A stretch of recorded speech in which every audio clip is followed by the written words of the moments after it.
നമ്മൾ ഓരോ വഖത്ത് ഫർള് നിസ്കാരവും ഖളാ ആക്കുമ്പോൾ പടച്ച റബ്ബ് നമ്മളിൽ നിന്ന് ചില നന്മകൾ എടുത്തു കളയും. അത് എന്താണെന്നറിയുമോ? നമ്മൾ നഷ്ടമാക്കുന്നത് സുബഹി നമസ്കാരമാണെങ്കിൽ നമ്മുടെ ഈമാൻ നഷ്ടമാകുന്നതിനോടൊപ്പം സമ്പത്തിലും ഭക്ഷണത്തിലുമുള്ള ബർക്കത്തും നഷ്ടമാകും. ജീവിതത്തിൽ നമ്മൾ എത്ര സമ്പാദിച്ചാലും എവിടെയും എത്താത്ത അവസ്ഥ വന്നു ചേരും. എപ്പോഴും കഷ്ടപ്പാടായിരിക്കും. ലൊഹർ നമസ്കാരം നഷ്ടമായാൽ നബിമാരും മുർസലീങ്ങളും വെറുക്കും. മനസ്സിന് ഒരു സുഖവും ഉണ്ടാവില്ല. എപ്പോഴും ഓരോ പ്രയാസങ്ങളുമായിരിക്കും. അസറാണ് നമുക്ക് നഷ്ടമാകുന്നതെങ്കിൽ മലക്കുകൾ നമ്മളെ വെറുപ്പോടെ നോക്കിക്കാണും. അസർ നമസ്കാരം നഷ്ടമാക്കിയവനെ പുച്ഛത്തോടെയാകും നോക്കുക. ശരീരത്തിന്റെ അവയവങ്ങളുടെ ശക്തി നഷ്ടമാകും. അതായത് പല രോഗങ്ങൾ കൊണ്ടുള്ള പരീക്ഷണങ്ങൾ ഉണ്ടാകും. മഗ്‌രിബ് നമസ്കാരം നഷ്ടമായാൽ ഖുർആൻ ഇത്തരക്കാരെ വെറുക്കും. ഖുർആന്റെ വെറുപ്പ് അത്ര നിസ്സാരമല്ല. ഭക്ഷണ വിശാലത ഉണ്ടാകില്ല. പട്ടിണി കൊണ്ട് റബ്ബ് പരീക്ഷിക്കും.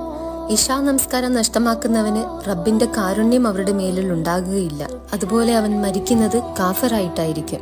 നിങ്ങളിൽ നമസ്കരിക്കുന്നവർ നമസ്കരിക്കാൻ മടിയുള്ള കൂട്ടുകാരിലേക്ക് ഇത് എത്തിക്കുക. ഇരുട്ടായ ഖബറിലെ പ്രകാശം ഇബാദത്തുകളാണ്. ഇതുവരെയും നിങ്ങൾ നമസ്കാരം നഷ്ടപ്പെടുത്തിയിട്ടുള്ളവരാണെങ്കിൽ അതിന് പരിഹാരമുണ്ട്. ആത്മാർത്ഥമായി തൗബ ചെയ്യുകയും എത്രയും പെട്ടെന്ന് കഴിയുന്ന രീതിയിൽ നിസ്കാരം ഖളാ വീട്ടുകയും ഇനിയൊരു നിസ്കാരവും നഷ്ടപ്പെടാതെ നോക്കുകയും വേണം.